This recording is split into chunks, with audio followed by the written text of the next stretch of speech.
Hey guys, Brent Hull, part 3 of the window fix, the window hack. This is the easy one. We're gonna take this window glass, we're gonna fix it, and we're gonna fix it with historic glass so it still looks original. All today, come join me.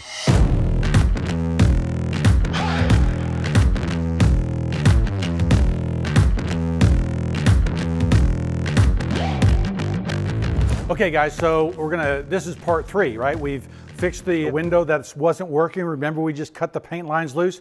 We've now replaced the sash cord so that the window is counterbalanced and working again.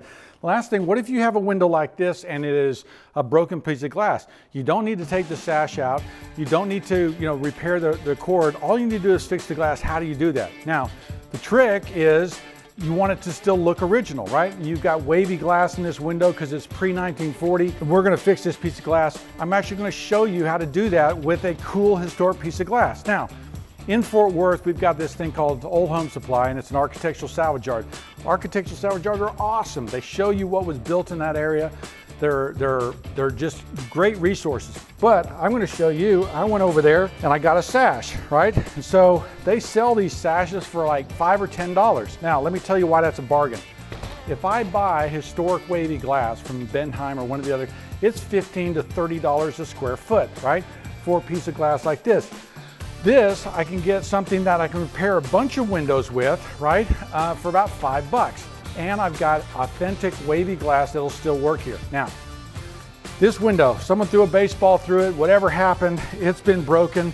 The other thing I noticed that when I start cleaning this up is that all of this stuff is held in with caulk. That's why that glass comes out like that, right? It's because that caulk's holding it together. Do not use caulk when you're glazing a window. It actually holds moisture, holds water, and is going to cause big problems later. We're going to use DAP 33. All right, so again, I'm going to take my 5-way and I'm just going to go through here and clean this up. Now, because I know that they have used the caulk, I'm just going to cut that line, right? Maybe just by rubbing it up here, I can break this whole thing loose. That caulk is actually holding all my glass together. I can go through here and this is actually going to come out really easy because of this caulk, right? This glass is going to come out easy. Now, all glass doesn't normally come out this easy, and you actually have to go in and break the glazing putty, right? So this one's going to come out easy, make me look like a pro, but I've got a opening here that I need to cut a new piece of glass. What happens is that on this window, we've got a little ledge. It's about a 1/4 inch of a ledge right here, okay? That my mutton profiles here and the glass actually sits down there. First thing you're gonna do is you're gonna measure this opening, right? And so I'm measuring from there tight to over here is just under 8 inches, okay? But I'm not gonna order my glass at 8 inches. I'm gonna order my glass about 1/8 of an inch less than that. And so if this opening is, that one says 7 7/8, you need to measure it in a few different places, 7 7/8. So I'm going to order this at 7 3/4, okay? Now I'm saying order. The easier way to do that, if you didn't want to do it with historic glass, is to do it with new glass and just call Home Depot or call your local lumber yard. Tell them to cut a piece of glass and you actually can come back in here and put it in here. The height is 20 1/4. I've got a little bit of sag here that I'm going to try to clean up. So I'm going to measure it again to 20 1/8. So I'm going to order mine just under 20, right? So give myself 1/8 of an inch of play, and so that I can get this glass in here. Now, if you're using an historic piece of glass, I got to get this piece of glass out of here, right? And so this one will actually be a little bit more difficult, but I'm going to come in here and get this glazing out of here, right? Now, when I'm cutting this piece of glass out of here, it is much more typical because I've got glazing putty that gets pretty hard, right? And I've got a glazing stop, a glazing point, what it's called, that's holding this glass in. And so I'm going to pry out these things, and there's my glazing stop that was holding the glass in, right? So sometimes you'll get all the glass, the glazing putty out of there, but you'll have these little points, okay? This is called a glazing point, and what it's meant to do is hold in the glass until the glazing putty dries. And so you'll find these things sometimes. And here's where a 5-way comes in handy, right? I've got a sharp edge right here. I'm actually just going to tip this down, and I'm tipping it against the wood. See, it's flat, and I'm tipping it, and I'm pulling it towards me. You got to be careful. We don't want to break the glass, right? But the glazing putty can actually be really hard sometimes, almost like concrete. So you got to be careful when you're playing with this that you get the glass out carefully.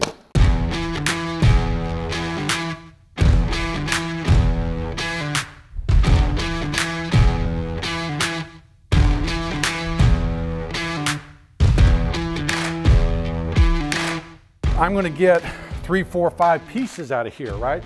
So if all this window was broken, I could fix, you know, almost half this sash with this window right here. I suspect you can talk to your salvage yard and get a piece of glass easier than I just went through to get it out of that sash, because sometimes if they caulked it in or it done things, it just takes forever to get it out. Now I'm going to show you how to take in a stored piece of glass and cut it to get the right size. So remember on that size I said 7 3/4 by 20 1/8. Well, it was 28 tied about 20 inches. Is actually, instead of drawing that dimension on your glass, actually get a piece of cardboard like this, and I'm going to draw 7 3/4, okay? And then I'm going to have these lines which I can cut from. So I'm going to do this again. So I'm going to get a straight line. I'm going to go 7 3/4.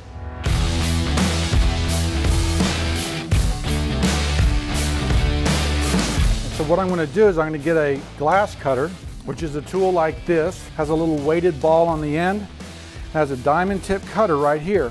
So I'm going to line my piece of glass up. All right, I know I've got a straight edge on this side, so I'm going to put it right there. And there's my straight line now, and I'm going to start cutting. Now what this allows me to do is, I'm not worried about on the glass, I'm actually going to come across here and just draw my line right on top of that other line. And it's a very straight, even line that I'm pulling down on.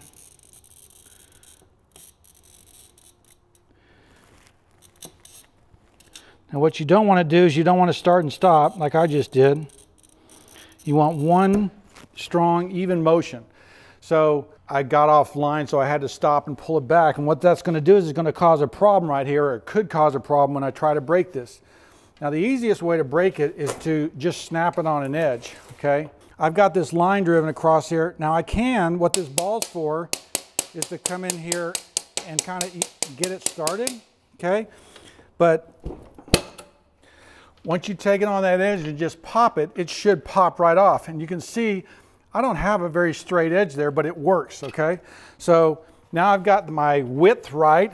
Now I'm going to cut my length.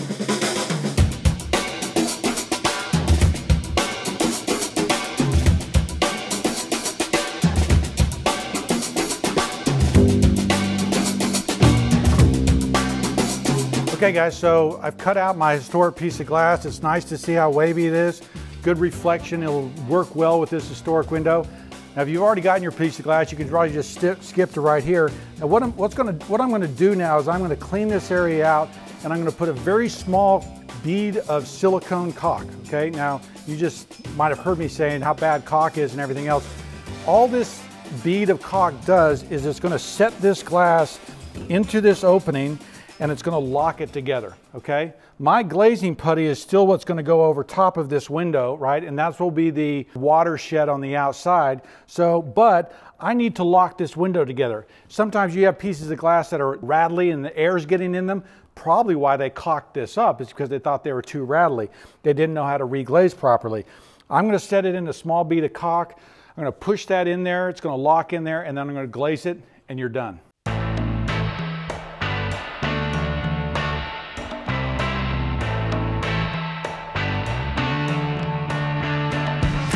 So another little life hack that you can do on windows is if your bottom check rail, right, is sagging and you have mutton bars in here, you can take a screw, a real quality non-rotting deck screw or something like that, and draw it and drive it up in here and suck this tight. So if you have, you know, that check rail that bends or moves, just running up a screw right into the bottom of your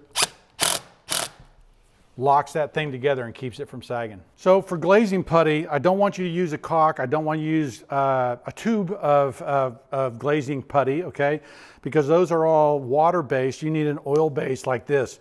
There's another product called Sarco. I'm using DAP 33 because it's readily available, and you can get it from most lumber yards. You probably should take the whole thing out when you get it, because if it's been sitting on your lumber yard shelf for any amount of time, the oils may have set in there and may be all trapped at the bottom. And so I'm just going to take this big old glob out of here, and I'm going to knead it all together. I like to use a putty knife, and I like to use a firm putty knife, right? This one is way too flimsy. They come in separate hardens, and I've seen guys, you know, glaze with a soft putty knife. I can't do it. I like a hard one.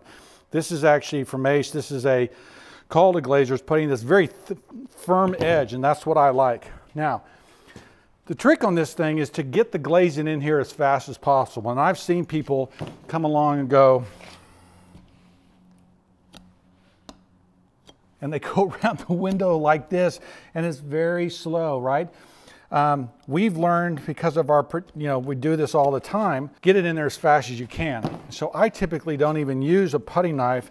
I'm just going in here and pushing it in, getting it shoved in there, but working that whole thing around, right? Very quickly, I have got my glazing in there. It's not pretty, not meant to look pretty. When I come around with my knife, what I'm doing is I am pushing hard with my knife, and I'm drawing this down.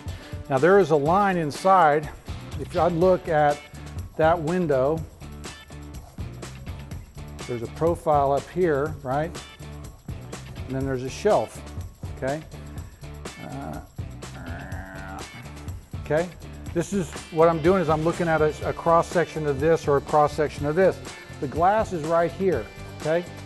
What I want to do is I want to draw from this point to this point with my knife, and I'm pushing the glazing putty right there.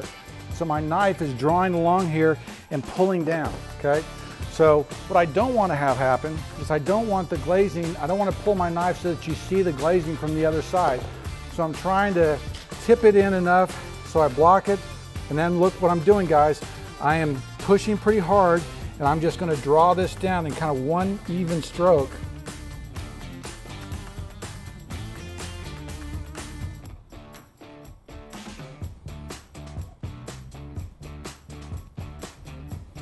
Okay, now look at all that gunk I've got left over. I'm going to do the same thing at the bottom, right? And all this will come out.